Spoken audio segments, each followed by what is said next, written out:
तोता भूख का मारा बैठा हुआ था जब कालू कौवा उसके पास आता है। वाह वाह मिठू, आज तो मजा ही आ गया। आज मैंने इंसानों की बस्ती से गोलगप्पे खाए। बहुत स्वादिष्ट थे गोलगप्पे। यार कालू, तुम तो हर रोज इंसानों की बस्ती में जाते हो और पेट भर के खा लेते हो। बहुत मजे करते हो तुम। हाँ, मैं कल फिर इंसानों की बस्ती में जाऊंगा और वहाँ से मिठाई खाऊंगा। ऐसा कहते हुए कालू कौवा वहां से चला जाता है और मिट्ठू की भूख और भी बढ़ जाती है। मिट्ठू भागा भागा चिड़िया के पास जाता है। अगर वो जा सकता है तो हम क्यों नहीं? चिड़िया, हम भी इंसानों की बस्ती में जाएंगे। कौन मिट्ठू, कौन जा सकता है? पूरी बात तो बताओ।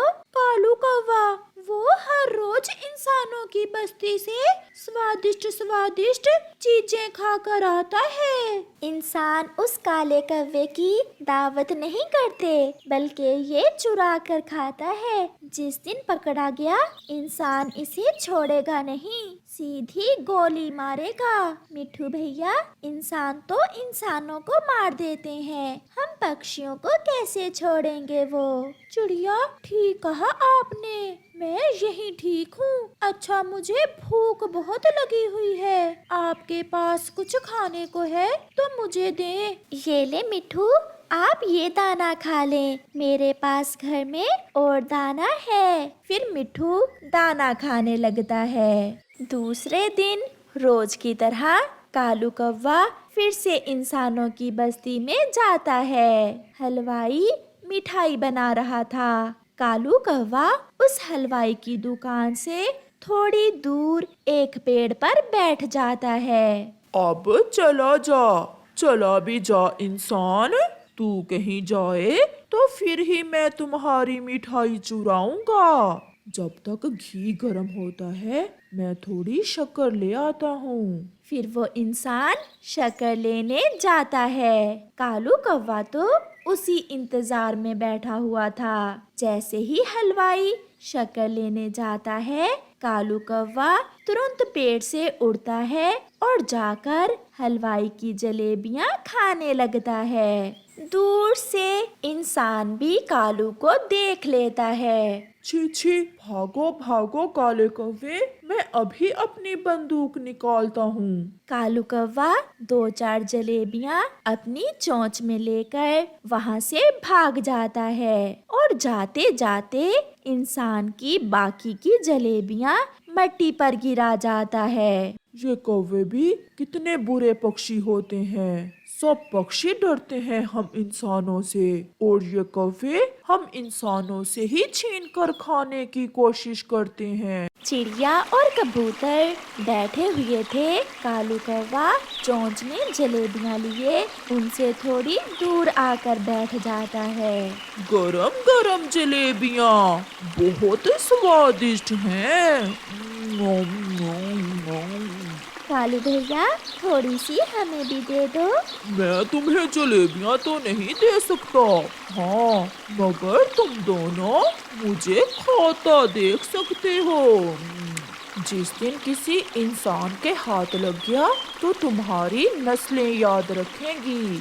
मुझे कालू कौवा कहते हैं। एक आंख झपकने में भाग जाता हूँ। इंसान कैसे पकड़ सकता है मुझे? मजे करता हूँ मजे। और तुम पक्षी खाते हो सूखा दाना। ऐसा कहते हुए कालू कौवा जलेबियां खा रहा था।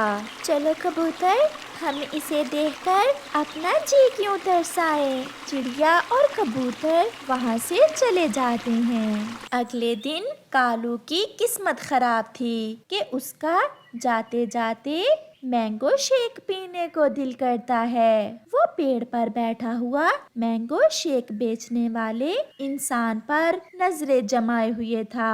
वो कौवा ये नहीं जानता था कि इंसान की नजरें भी उसी पर हैं। और फिर वो इंसान जब आम उठाने दूसरी तरफ मुंह करता है तो कालू तुरंत पेड़ से उड़कर जाता है। तो कालू कौवा तुरंत पेड़ से उड़कर जाता है और जग से मैंगो शेक पीने लगता है। उसकी चोंच और मुंह जग में था। पीछे से इंसान एक डंडा कालू कौवे की पूंछ पर जोर से मारता है। प्यारे दोस्तों, इस बात पर एक लाइक तो बनता ही है, तो आप जल्दी से इस वीडियो को लाइक कर दें।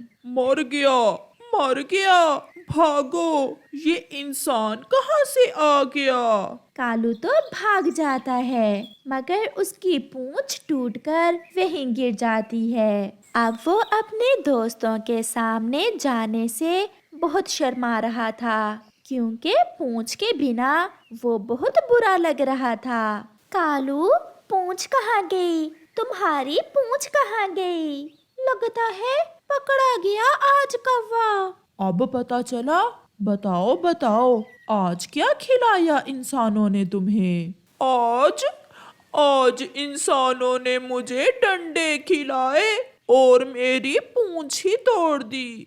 मैं फिर कभी इंसानों की बस्ती में नहीं जाऊंगा। ये सुनकर सब पक्षी हंसने लग जाते हैं। प्यारे दोस्तों, अपने आसपास से ही अपने दोस्तों के साथ खुश रहें। जब अपनों को छोड़कर दूसरों के पास जाओगे तो पूंछ तो टूटेगी ही। रानो चिड़िया नदी पर बैठी हुई थी कि उसे नदी में बहता हुआ एक बैग दिखाई देता है।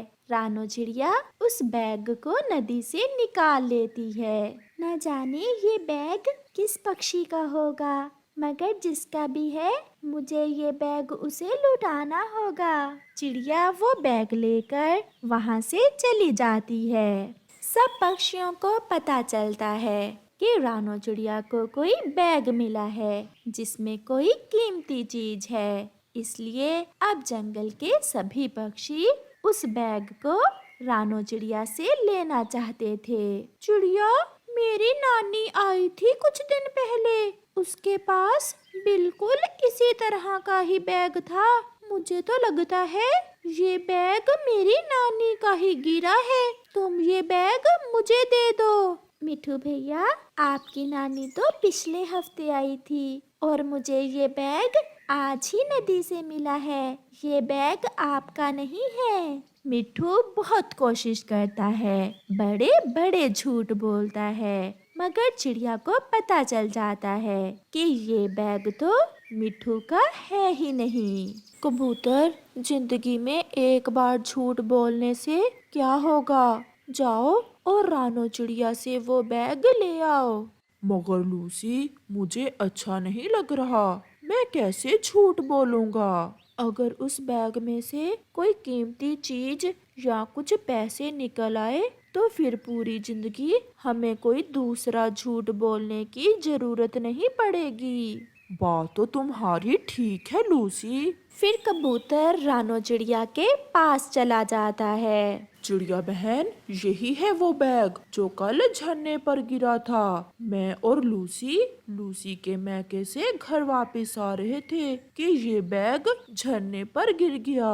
मगर कबूतर भैया, मुझे ये बैग जहाँ से मिला है वहाँ तो झरने का पानी उल्टी दिशा में जाता है। मुझे पता है, मगर पता नहीं ये जादू कैसे हो गया। जो भी है, ये बैग मेरा ही है। इधर कबूतर चिड़िया से वो बैग हथियाने के चक्कर में था। उधर गोरी और कालू कौवा भी सलाह कर रहे थे। कालू, उठो, तब उठोगे जब कोई दूसरा पक्षी चिड़िया से वो कीमती बैग ले जाएगा। चलो हम भी जाकर चिड़िया से झूठ बोलकर वो बैग ले लेते हैं। गोरी, अगर वो बैग मिल जाए तो जिंदगी कितनी आसान हो जाएगी और हमें कोई काम भी नहीं करना पड़ेगा। फिर गोरी और कालू भी चिड़िया के पास चले जाते हैं। मैंने पहचान लिया, यही है वो बैग। गोरी कौवी भी वहाँ आ जाती है। ओए गंदी आंखों वाले मोटे कबूतर, चल भाग यहाँ से। तेरे बाप का नहीं ये बैग तो मेरी माँ ने मुझे दिया था। मैं अपने मैके से वापस घर लौट रही थी कि नदी में गिर गया। लो कबूतर, गोरी भी आ गई। मैं तो समस्या में पड़ गई हूँ इस बैग को लेकर। चिड़िया, हमारा विश्वास करो, गोरी के भाइयों ने जमीन बेची थी और इसमें पैसे हैं। ये बैग तुम हमें दे दो। शक्ल देखो अपनी, तुमने जिंदगी में कोई ऐसा बैग देखा भी नहीं होगा।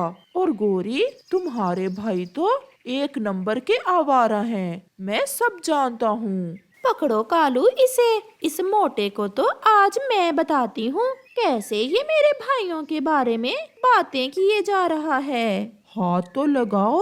इसी बात पर गोरी और कालू कबूतर पर टूट पड़ते हैं। कबूतर के हाथ में गोरी की पूंछ आ जाती है। कबूतर गोरी की पूंछ पकड़ लेता है। कालू, कालू, मेरी पूंछ छड़वाओ इस मोटे से।